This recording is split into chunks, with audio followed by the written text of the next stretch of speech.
Well, I haven't made it into room 302 to get books for Rock and Read, so I'm going to read Kitten Chronicles because I have a copy of it here at the house. My students have already heard this book because we read it last semester, but it made sense to start with it before I go to the second one. So if you're in my class, feel free to just listen to it again. Kitten Chronicles, memoir of my first year, living with a teacher.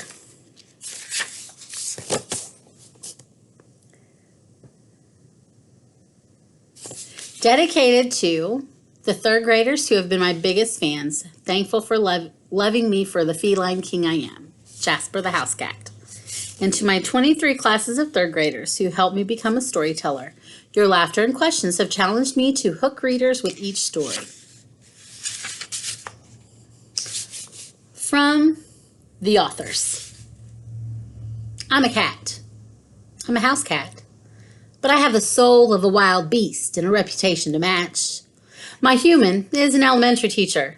She tells stories about me to her students all the time. They're my fan club. I even have my own Instagram. You should follow me. How did I become the beast that I am? It's been a journey, which is why I'm telling my tales. Not to be confused with T-A-I-L-S tales. I only have one of those. So sit back and relax. After you finish, maybe you can look through the want ads and give a cat a home. Let him or her be the king or queen of your kingdom. Human Author's Notes. As an elementary teacher, one of my favorite times of the day is read aloud. It's the thing that most of my students remember years later when I bump into them in our small historic hometown.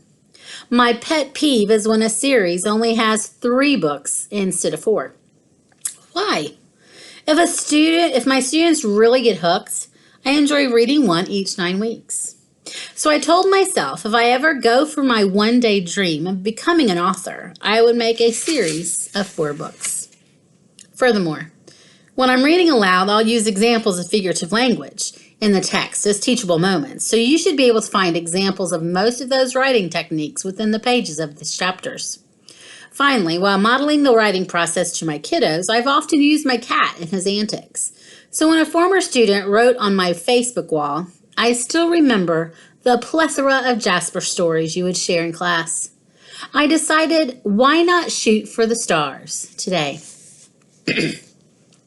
Chapter 1, Introduction. Greetings to whomever has picked up the memoir of my journey. The first thing you need to know is, I'm a cat. Not just any cat. I'm an infamous cat. That means I'm known by my bad behavior. I'm also a smart cat because I live with a teacher.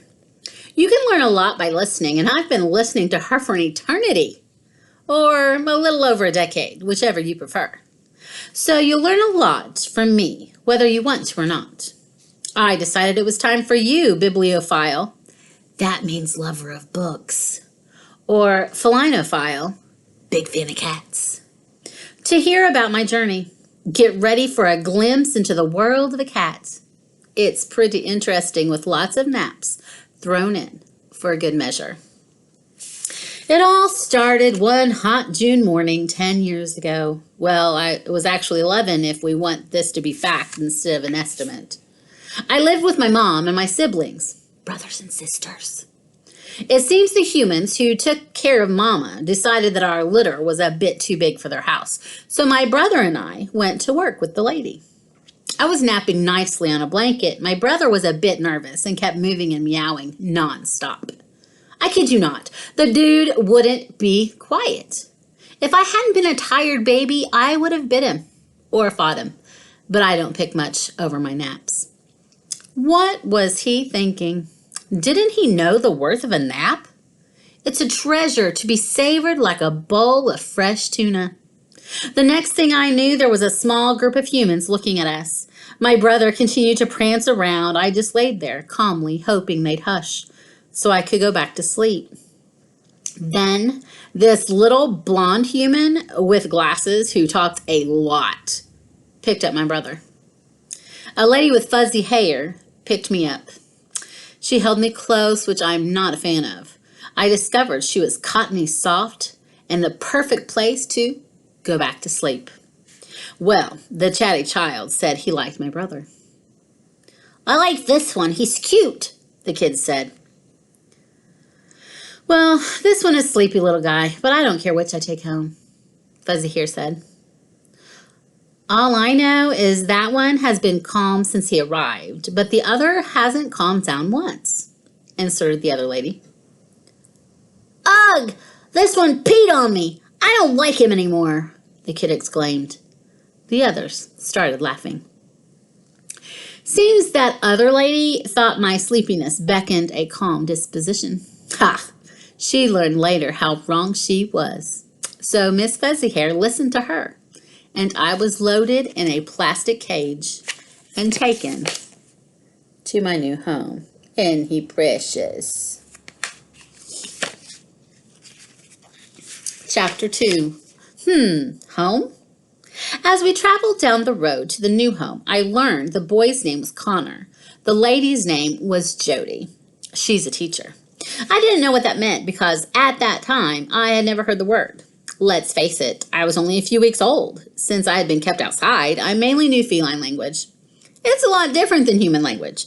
I hope Jody would learn my lingo soon. If not, this could be quite challenging.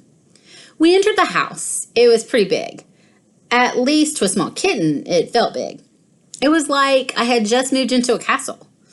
I was destined to become king, and I knew this place was my new kingdom. Not sure this Jody lady understood that part, but she has learned along the way. So after showing me something called a litter box, which is like a flower bed in the house for me to mark and, they took me to a great place called the kitchen. There in a purple bowl was yummy food that was just for me. I didn't have to share it with any other kittens. I didn't have to share it with Connor or Jody. It was all mine. It was great. After enjoying every little nibble, Connor carefully carried me to the brown thing that looked like a sideways tree trunk. He laid down slowly, as not to crush me, because I was just a wee little guy. I was asleep as quick as a wink. I think he fell asleep too. I don't know this for sure because, as I said, I was asleep. But I know Miss Fuzzy Hair clicked her camera, and I know she often takes pictures of nephews or felines when they sleep. She's unique that way. Later, when I finally opened my eyes, Connor and Jody played this really cool game. They rolled a ball back and forth for me to chase. It was so fun. First, I'd run toward Connor, and then I'd run to Jody. I even caught the ball a few times. I think we should throw it lower so he can catch it, suggested Connor. Did you just see his jump? It's like he has springs in his feet. How funny, Jody added. Wait, where are you going, kitty? Don't you want to keep playing? Connor asked. No, I meowed. I'm sleepy. I don't think they were listening because Connor kept asking me to play as I jumped up onto the sideways tree trunk. Again, I was so proud of myself that I rewarded myself with a nap. When I opened my eyes the next time, the chatty kid was gone. It was just Miss Fuzzy Hair and me.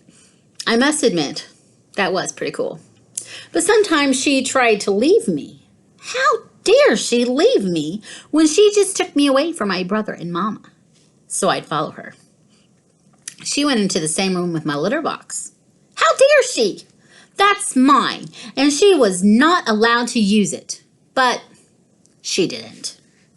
It seemed there are things in that room that she uses instead of me. For example, she tried to play hide and seek. She went into this box and she pulled a curtain. I was just about to jump in and pounce on her like I did the ball during playtime.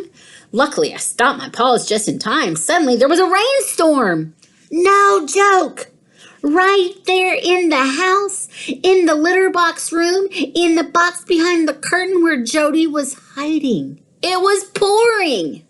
Well, I decided playing pounce was not worth getting drenched by precipitation. That's a fancy word for rain. So I decided the pretty purple rug would be a great place for another little tune in tomorrow for the next chapters of Kitten Chronicles, available at Amazon.com. Bye.